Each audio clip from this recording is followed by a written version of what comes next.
The sea, an immense shelter for extraordinary beings, where we can find endless beauty in so many shapes. A clear example is the fascinating hippocampus or seahorse. It looks so fragile, delicate and enigmatic. Yet for the Greeks and Romans, these animals represented strength, power. There are legends based on their shape, that elegant union between a fish and a horse. They told they were able to ride the waves and drew the chariot of Poseidon, the god of the sea.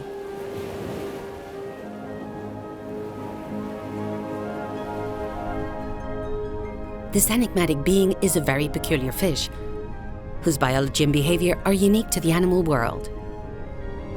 Along with its nearest relatives, the also very singular pipefishes, and the spectacular sea dragons, they belong to the Cygnathidae family, a word which means joined jaw.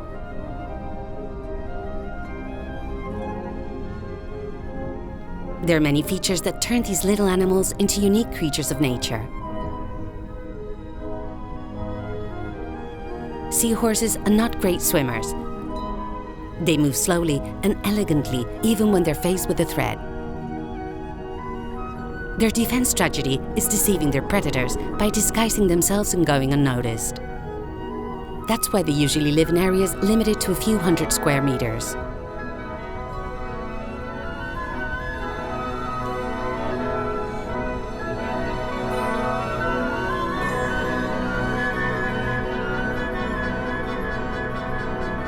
The reduced ability to swim comes as a result of certain restraints imposed by the characteristics of their fins.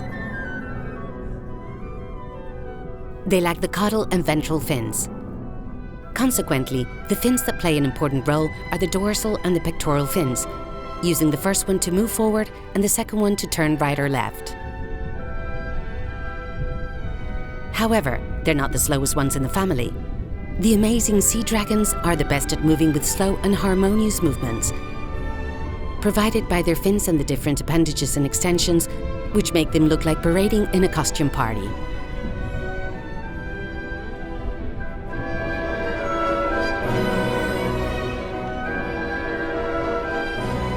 In turn, the peaceful pipefishes, which can live in freshwater or saltwater, are slimmer, more agile and slippery.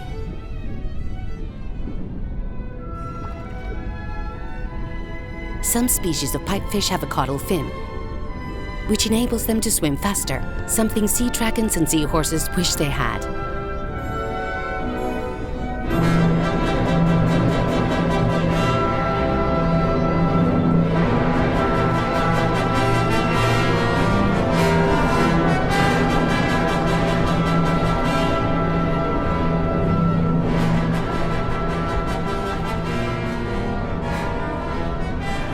No species of Cygnathids has scales. Instead of scales, their skin is covered in a slimy substance, which is soft to the touch and slippery. Underneath their skin, there's an authentic bony armor, made up of many pieces perfectly joined to one another, designed to make accurate movements with each part of their body.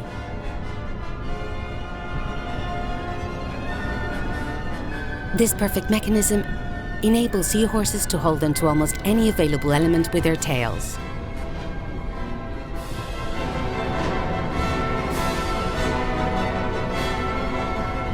The originality of these animals goes one step beyond. They're the only male animals to get pregnant. The female lays the eggs, which are then placed into the male's body.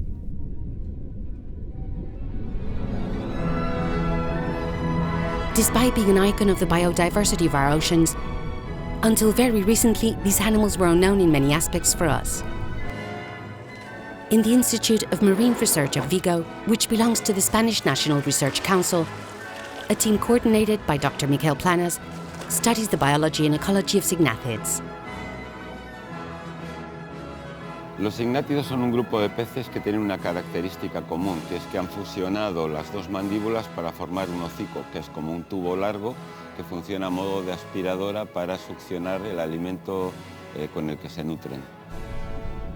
está compuesto por unas 300 especies bastante diferentes entre unas y otras, que comparten ciertas características además del hocico, como por ejemplo el cuidado paterno, que es una característica fundamental en este grupo y que consiste en que los machos son los que se encargan del cuidado de los huevos y de los embriones. Se han desarrollado a lo largo de la evolución una serie de estructuras más o menos complejas que van desde que la hembra deposita los huevos directamente en una especie de matriz fluida o semipegajosa en el vientre del macho y los huevos quedan absolutamente expuestos al exterior. Nos encontramos en el otro extremo el de los caballitos de mar, que es una característica única en el reino animal, en los cuales encontramos un saco incubador, que es un saco donde, una vez introducidos en él los huevos por parte de la hembra, se desarrollan los futuros caballitos de mar, que es un proceso que puede durar entre 2 y 4 semanas. Entre los dos extremos nos encontramos una situación intermedia más o menos desarrollada, que está constituida por unas láminas que recubren casi totalmente o parcialmente a los huevos, a la masa de huevos que depositó la hembra. The existing differences among the species are the result of evolutionary processes. Charles Darwin said, "They have developed and are developing out of such a simple principle, the most beautiful and wonderful endless shapes." The fossil remains allow us to go back in time and shed light on their evolution. Seahorses can be found in every ocean in the world. What is puzzling is the fact that there is only one place on Earth where their fossils have been found, and is probably the last place anyone would expect to find them. The Alps.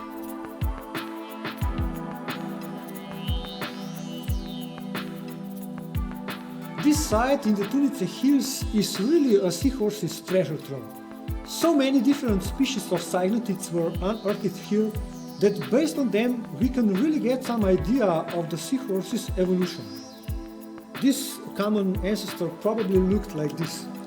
It was thin, approximately 10 to 15 centimeters long and very pipefish-like.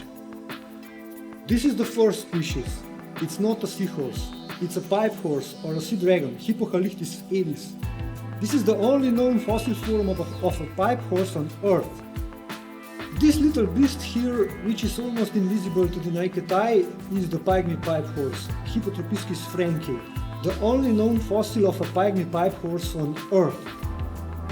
It's believed that pygmy pipe horses are one of the evolutionary links between the pipe fishes and seahorses. Later in the course of evolution, these pipe horses started to swim upright with the vertical body posture. This here is the most famous of them all. It's the fossil form of seahorses, Hippocampus sarmaticus.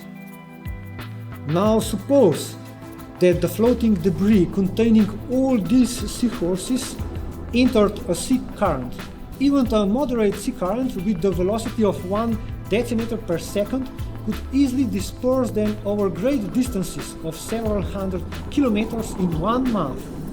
In the biological literature, this hypothesis is well known as the seahorses rafting dispersal, and these fossils here confirm it. But where did they come from? Our research showed that these species are most similar to the extant relatives nowadays living in the seas of Indonesia and Australia, the region that, based on the genetic research, biologists consider as the origin place of seahorses.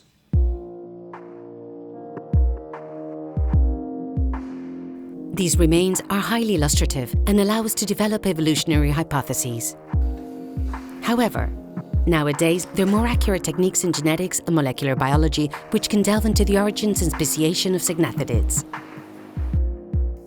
Los datos genéticos han permitido establecer las relaciones evolutivas entre toda esta diversidad, o entre una gran parte de toda esta diversidad de tipos de cygnátidos.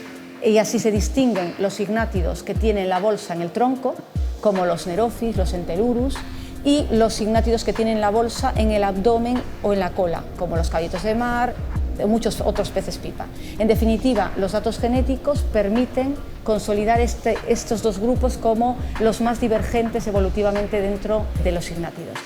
Se ha asociado la pérdida de determinados genes involucrados en la mineralización de los dientes con la pérdida de estas estructuras en los signátidos. Y ya otro rasgo muy relevante y muy único en vertebrados, que es la gestación masculina de estas especies, pues en la evolución de este rasgo parece que hay involucrados procesos de duplicación génica y parece que tienen un rol muy importante en ayudar a la incubación y eclosión de los embriones dentro de la bolsa masculina.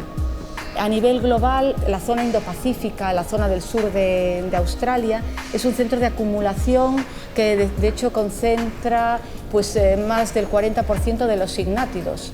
Esto es compatible igualmente con los procesos de diversificación mediados por corrientes marinas y con los procesos de especiación en otras zonas, como por ejemplo el área atlántica. Los mecanismos de migración y conectividad genética pueden representar mecanismos de cambio genético en el espacio y en el tiempo.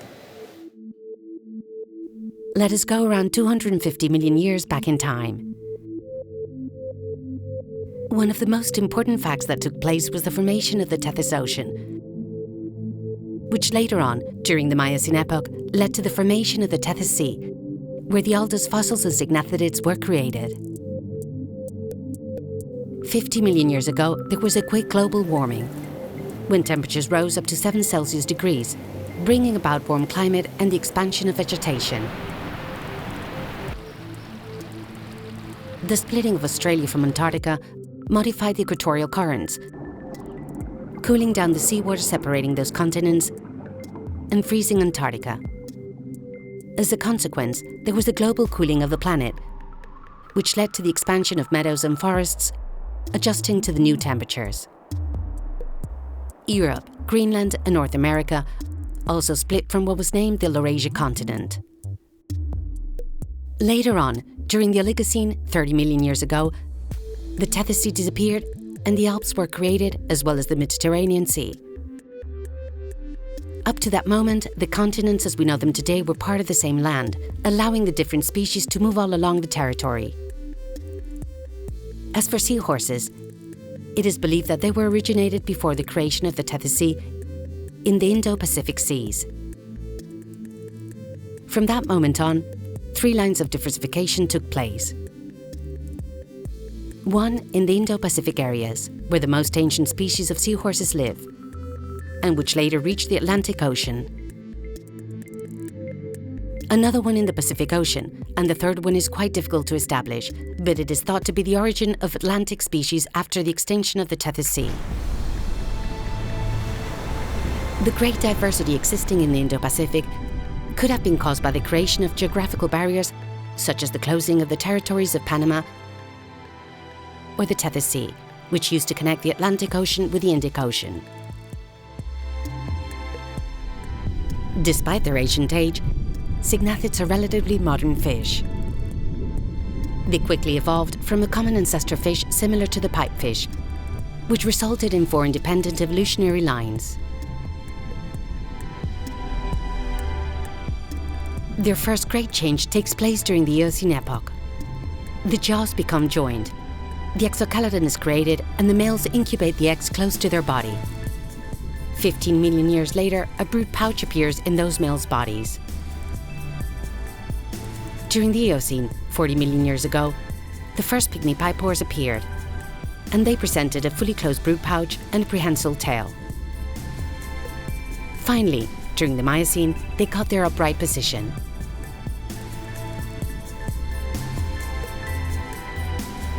The seahorses hippocampus and their relatives, the pipefishes, are not only present in tropical areas, but we can also enjoy their presence along the European coasts. La mayoría de las especies de signátidos, sobre todo las más exóticas, las más agraciadas desde un punto de vista también estético, se encuentran en la zona del Indo-Pacífico, y aquí en Europa tan solo tenemos 2 especies de caballitos de mar, el Hippocampus gutulatus y el Hippocampus hippocampus, y en cuanto a peces pipa tenemos poco más de una docena de especies. El caballito de mar tiene un cuerpo que todo el mundo conoce, con esa cabeza característica formando un ángulo recto con el cuerpo. Y luego, en el caso de los machos, es muy característico ver el saco incubador que tiene justo donde empieza la cola, que es único en el reino animal. Mientras que en los peces pipa encontramos una forma alargada, como si fuera una anguila, con una cabeza que continúa en línea recta con el cuerpo. Y luego encontramos distintos tipos de morfologías y de características biológicas y ecológicas dependiendo del tipo de especie. Hay especies que viven en la zona intermareal, suelen ser especies adaptadas exclusivamente a ese tipo de ambientes muy fluctuantes y suelen vivir debajo de piedras, camuflados, en contacto bastante con el sedimento, y por tanto eso ya nos indica que seguramente el tipo de alimento que van a encontrar en estos ambientes es muy diferente comparado con otras especies como pueden ser los signátidos del género Signatus, como el Signatus acus o el Signatus tifle. Son especies de más profundidad que tienen un tamaño bastante considerable, pudiendo llegar incluso a los 50 centímetros de longitud, y que son especies muy asociadas a las praderas de fanerógamas y de otros vegetales marinos, de tal modo que es en estas praderas donde encuentran alimento, que suele ser el zooplancton que vive alrededor de estas plantas.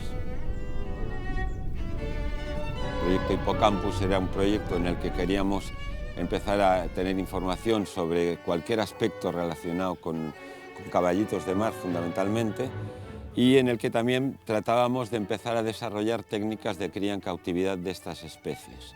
El proyecto Hippoparques va más allá por cuanto hemos ampliado el horizonte de especies con el que trabajamos y se estableció con el objetivo de poder estudiar cualquier especie de signátido presente fundamentalmente en dos parques nacionales marítimos españoles, el de las Islas Atlánticas en el Atlántico y el del archipiélago de Cabrera en el Mediterráneo.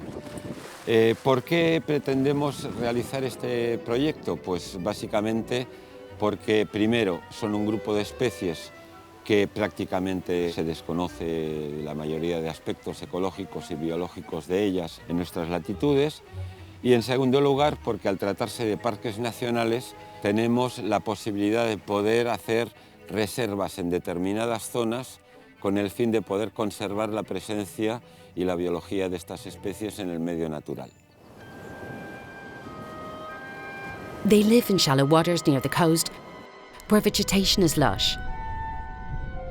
We cannot see them, but they're there, naive, shy. They go unnoticed among the big sea plants, which offer them protection and great amounts of food. They are visual hunters. Their small eyes move independently from one another and are able to see almost everything around them. The structure of their body plays an essential role in finding food to feed themselves. It allows them to move stealthily and get very close to their prey. Their mouth, a long and tube-shaped snout with no teeth, sucks in their food quickly instead of chewing it. However, this suction is only effective in the short distance. If they have to move in order to hunt their prey, they're too lazy. They prefer to wait for an easier bite to take. Their diet is made of small crustaceans and zooplankton. But some species can even practice cannibalism and have no qualms to feed on their own fry, although it is not so easy for them. They're real devouring machines. Sometimes they can catch such big prey that they can get to choke. They must eat constantly because their digestive system is too short and not efficient enough.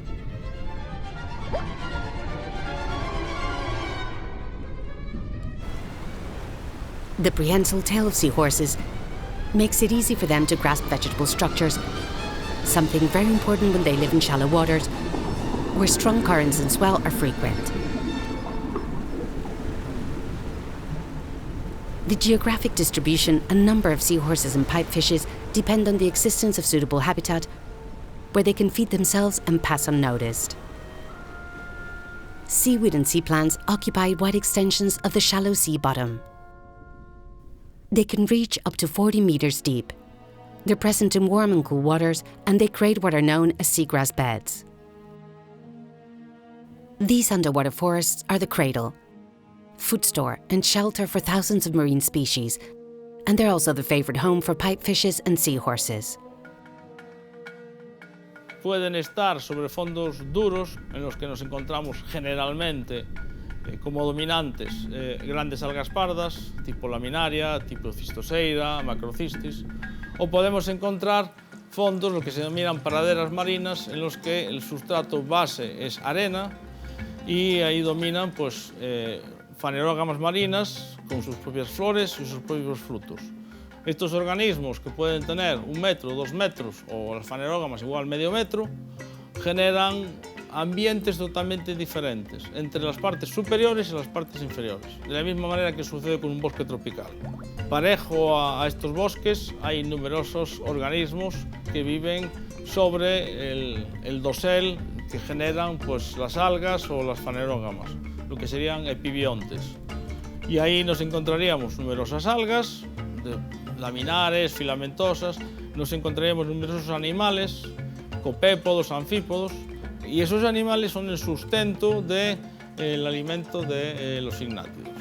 Estos bosques es necesario tenerlos en cuenta a la hora de conservar, porque son la base de todas las cadenas tróficas. Cygnathids master the art of camouflage. Yes, they can merge with the environment and defend themselves from potential predators. However, once they've been found, there's little they can do. There's no way out. Or maybe there is, since their bony armor does not look appetizing to every predator.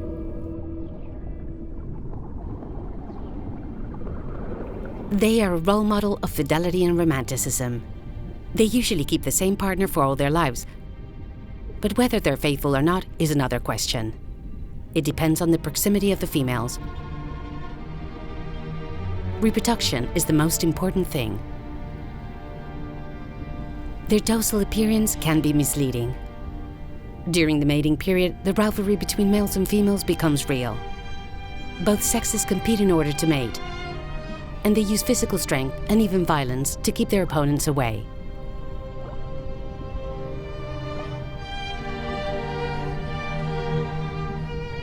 Once the opponent has been defeated, the approaching begins. Very close interactions with many hugs and caresses to each other. That is the preface to a beautiful dance, in which they float with their tails interlaced together along the sea bottom. The male pumps water all over his pouch, getting ready to carry the eggs.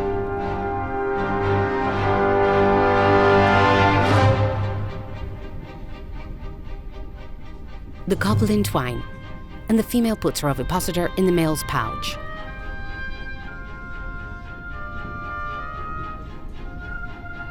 When the eggs are deposited, the male fertilizes them and protects them physically for a period of 2 to 4 weeks until they're born.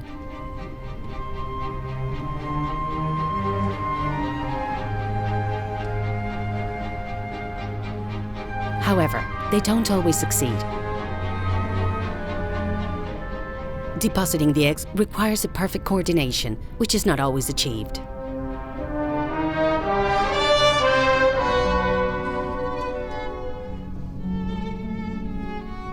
The less sophisticated pipefishes move a lot. The female chases a male, shakes her body, and goes around him. When they're at the same level, facing each other, they caress each other. The male gets sexually excited and they join their bodies. The female deposits the eggs in the lower part of the male's abdomen or tail. There they stay until the future fishes are born. Something interesting about pipefishes is the fact that they can mate and brood eggs from different females simultaneously. Machos y hembras están perfectamente sincronizados para repartirse el trabajo de la reproducción, de tal modo que la hembra es capaz de producir huevos en continuo en ciclos sucesivos durante la época de reproducción, esos huevos los libera en un momento determinado en que el macho es capaz de aceptarlos. La duración de la embriogénesis, es decir, del desarrollo de estos huevos en los machos, va a prolongarse prácticamente durante el mismo tiempo que tarda la hembra en producir un nuevo lote de huevos, de tal modo que cuando ésta ya tiene los huevos preparados, el macho ya está en condiciones, porque ha liberado los juveniles que ya han nacido, los ha liberado y por tanto es capaz de aceptar otro lote de huevos por parte de la hembra.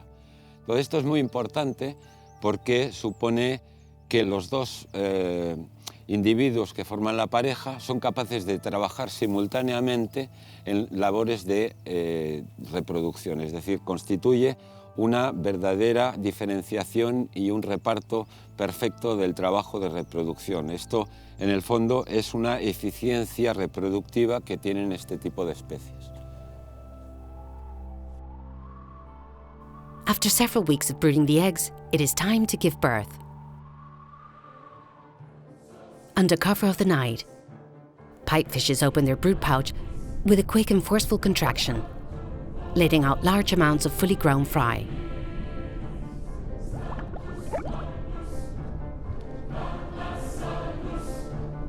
In the case of pipefishes with no brood pouch, such as the Nerephis lumbriciformis, the birth of their fry is simpler. They find their own way out. And the lazier ones count on their father's help to come outside. As for seahorses, this process is longer for them. They suffer many contractions before giving birth, and they press their pouch in order to help their babies come out.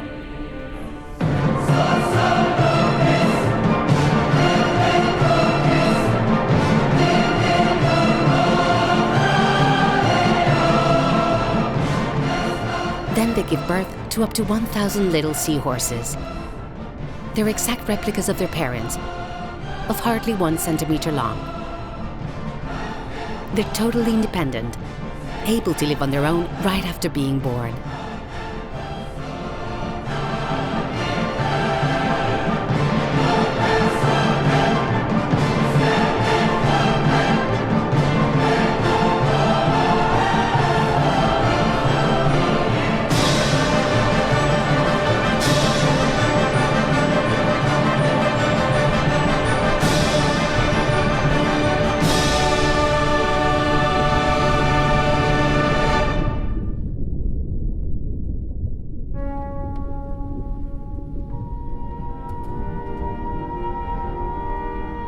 They are among the most beautiful and fascinating creatures of nature. But many species are seriously endangered. Today, the fragile and delicate figure is in danger of extinction in our seas and oceans. It is estimated that every year over 30 million seahorses are taken from their natural habitat. The global population of some species has been reduced over 50%. This decrease is mainly related to the Oriental medicine industry. This medicine is based on fake beliefs that when dried and turned into powder, seahorses can cure several illnesses. Los países orientales son los mayores importadores de caballitos de mar, en parte para la alimentación, porque los comen, y en gran parte para la medicina tradicional china. A productos que vienen de caballitos de mar se le atribuyen propiedades medicinales como al cuerno de rinoceronte o a otros productos de especies amenazadas. Son propiedades que no tienen ninguna base científica, son supersticiones, pero detrás de las supersticiones muchas veces hay grandes negocios. La ciencia nació para luchar contra la superstición y es una función que tenemos que seguir haciendo los científicos. La biodiversidad marina es mayor que la biodiversidad terrestre y, sin embargo, es muy desconocida. Aún hoy en día estamos describiendo nuevas especies de caballitos de mar. These are not the only threats they must confront. The seagrass beds where they live are located very close to human populations, which bring about the impact of water contamination, the destruction of ecosystems, poaching and accidental fishing.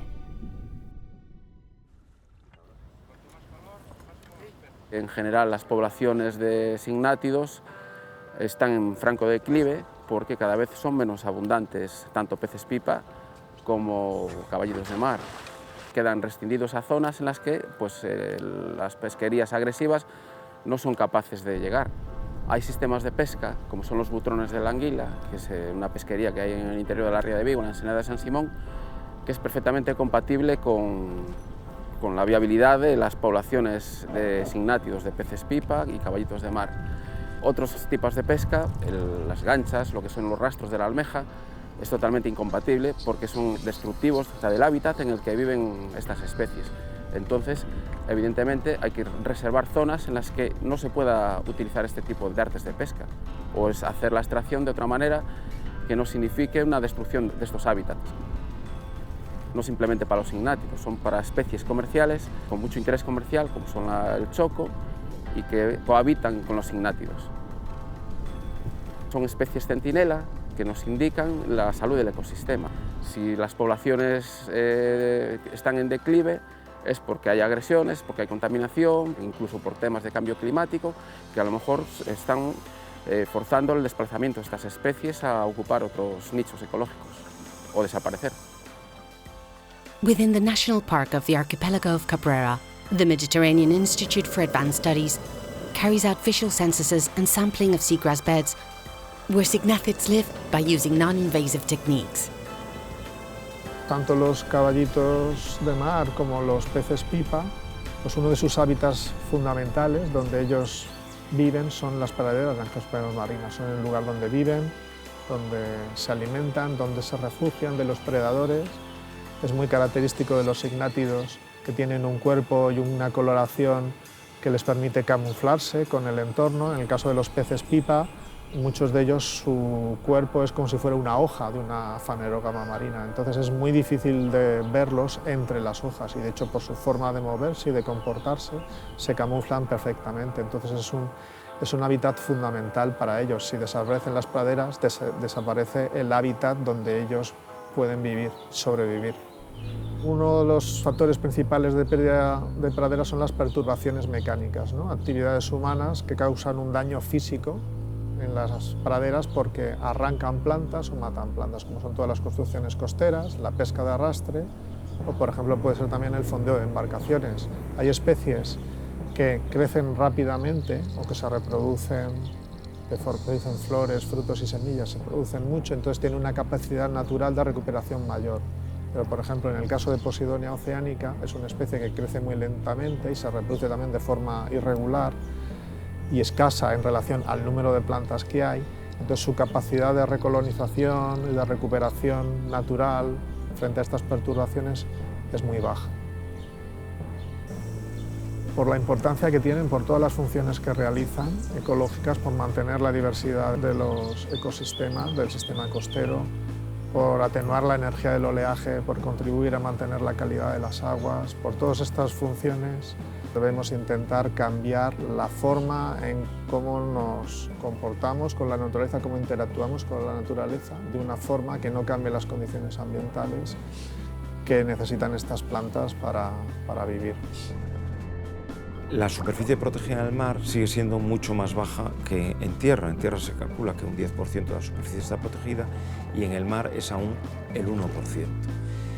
Las reservas marinas son muy importantes para la conservación de la biodiversidad y son muy importantes también para la conservación de los recursos pesqueros. Se prevé que si no hay medidas correctivas, en el año 2100 el 50% de las especies marinas estarán al borde de la extinción. Por eso es tan importante implementar medidas de conservación marina. The work of researchers is basic to go deeper into these animals' lives habits in the wild. Research greatly contributes to the preservation of these species through the development of captive breeding techniques.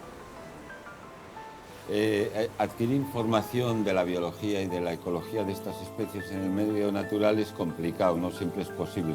Por lo tanto, el hecho de poder mantener sistemas de cultivo con unas condiciones adecuadas para nuestros intereses científicos, lo que nos permite es precisamente poder hacer simulaciones in situ en estructuras experimentales, de tal modo que podamos atender a los objetivos que nosotros pretendemos estudiar.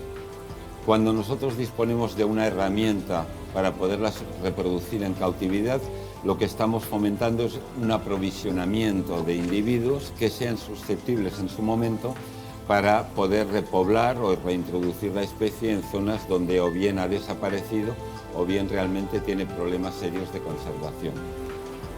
Cualquier gestión de conservación de un espacio natural exige en primer lugar un conocimiento de la especie de la que se trata. Un científico es capaz, o debería ser capaz, si pretende conservar una especie determinada, de adquirir los conocimientos suficientes para poder utilizarlos posteriormente en la administración o en distintos sectores y poder desarrollar planes de conservación. Optimizar un programa de cría que tenga como objetivo, desde la genética, preservar la diversidad genética, esa materia prima que garantiza el potencial evolutivo de las poblaciones, preservar, mantener la diversidad genética en cautividad y evitar los efectos negativos de la consanguinidad, del apareamiento entre parientes. Complementan al objetivo principal de un programa conservacionista que debería ser mantener las poblaciones salvajes in situ. El problema es que cuando las poblaciones están muy amenazadas, los proyectos ex situ, en cautividad, pueden ayudar a conocer la especie, entender sus mecanismos de reproducción y utilizarlos como complemento en la suplementación de las poblaciones salvajes si llega el caso en que haya problemas de riesgo extremo de persistencia o pervivencia de estas poblaciones. Nowadays, the captive breeding or captive production of these species is under development. But it is a very interesting source of specimens for different activities, such as fish keeping, research, or the reinforcement of wild populations in the marine environment. The knowledge of the biological features of each species is essential to establish the best farming conditions. The Institute of Marine Research of Vigo is a pioneer in the captive breeding of European seahorses. Son especies completamente desconocidas en lo que se refiere a cultivo, sobre todo. Muy poca gente o nadie trabaja con animales parecidos a estos y nadie trabaja con estas especies concretas. Entonces, todo lo que hacemos es nuevo. Vimos que las primeras camadas que producíamos eran de muy mala calidad y eso era consecuencia de que el alimento no era el adecuado. Tuvimos que hacer analíticas para ver cuáles eran las necesidades hasta que dimos con un alimento de calidad que nos permitió obtener puestas viables. Las crías solo admiten alimento vivo, entonces eso nos obliga a cultivar zooplancton en todas las fases.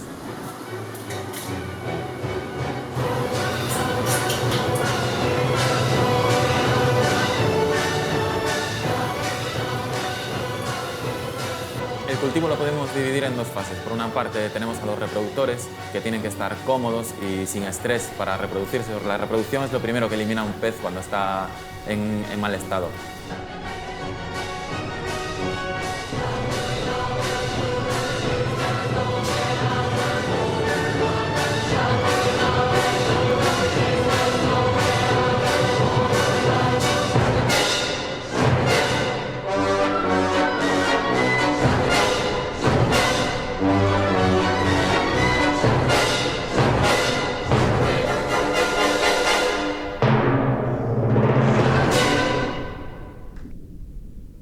El cultivo de las crías lo realizamos en otros tanques completamente diferentes porque las necesidades que tienen de circulación de agua y alimentos son muy diferentes. El objetivo de la cría en cautividad es que sirva como herramienta para gestionar poblaciones naturales de especies que están en regresión. Por ejemplo, haciendo reforzamiento de poblaciones salvajes, reintroduciendo animales criados en cautividad, seleccionados previamente genéticamente en función de las características que tienen que tener para esa zona concreta y soltándolos después en el mar. Por otra parte, está el mercado de la acuariofilia. Trabajamos con especies que son comerciales, que se capturan del medio natural y que se comercializan a lo largo de todo el mundo. Entonces, la cría en cautividad es una herramienta muy buena para evitar que se esquilmen las poblaciones naturales. The research The preservation of marine ecosystems and the protection of the biodiversity they contain are of vital importance, since the sea is a key element for our future. Los signátidos son interesantes no solo para un biólogo, para un científico, sino que además, por esa estructura tan compleja, pero también ensamblada de multitud de partes esqueléticas que conforman su cuerpo, se presta para aplicaciones que uno realmente pues, nunca hubiera imaginado. Una de ellas, me parece una aportación fantástica, es su aplicación en el mundo de la robótica o incluso para el desarrollo de productos que puedan servir como estructuras ortopédicas, y en este sentido pues, se ha estudiado muy bien todo lo que es el ensamblaje de las distintas piezas de la columna vertebral de los caballitos de mar y también de los peces pipa para el desarrollo de prótesis que permiten una movilidad mucho mejor incluso que si hubieran sido desarrolladas mediante un diseño humano, ¿no? El mar es un bien común, entonces que es importante que esté en buenas condiciones para que la gente que viene a bucear pues, pueda observar estos animales que en principio no tienen valor comercial como comestible, pero sí tienen un valor comercial de cara al turismo. La biodiversidad no nos pertenece, sino que nosotros formamos parte de ella. Si desaparece una especie, no solo perdemos el conocimiento sobre esa especie, sino perdemos conocimiento sobre la evolución y sobre otras especies. Es como si de una novela perdiéramos un capítulo. Podemos no entender la historia completa. Las especies, todas las especies que hay, son un pool genético como un conjunto de oportunidades que la biosfera tiene para afrontar el futuro. Si perdemos especies, perdemos cartas para jugar en el futuro, capacidad de responder a retos que se nos planteen. La sociedad suele buscar otra serie de ventajas económicas en detrimento del medio marino. Lo que hay que tener claro y concienciar a la sociedad que el medio marino es un patrimonio a conservar, que es la herencia de las generaciones futuras. Para el caballito de hocico largo que tenemos en las costas españolas atlánticas, Hippocampus gutulatus, pueden existir diferentes poblaciones genéticamente diferenciadas para la misma especie. Tal vez en un ambiente, hábitat, escenario ambiental futuro, una de las poblaciones diferenciadas sea la que realmente esté adaptada para poder persistir y sobrevivir en esa nueva condición. No hay que esperar a que la situación haya pasado de cierto punto crítico para desarrollar planes de conservación para estas especies, sino que, como muchas veces no sucede, hay que actuar al revés. Es decir, lo que hay que hacer es sentar las bases de su conservación antes de que estemos en un punto de regresión sin retorno. Stare at the sea. Feel it. Breathe it. It provides us with half the oxygen we need. In front of us, underwater, they're invisible cities where everything is alive and movement. Where legends come true and reality becomes a fairy tale. Unknown worlds, unknown stories, only guarded by a watchful and vulnerable sea.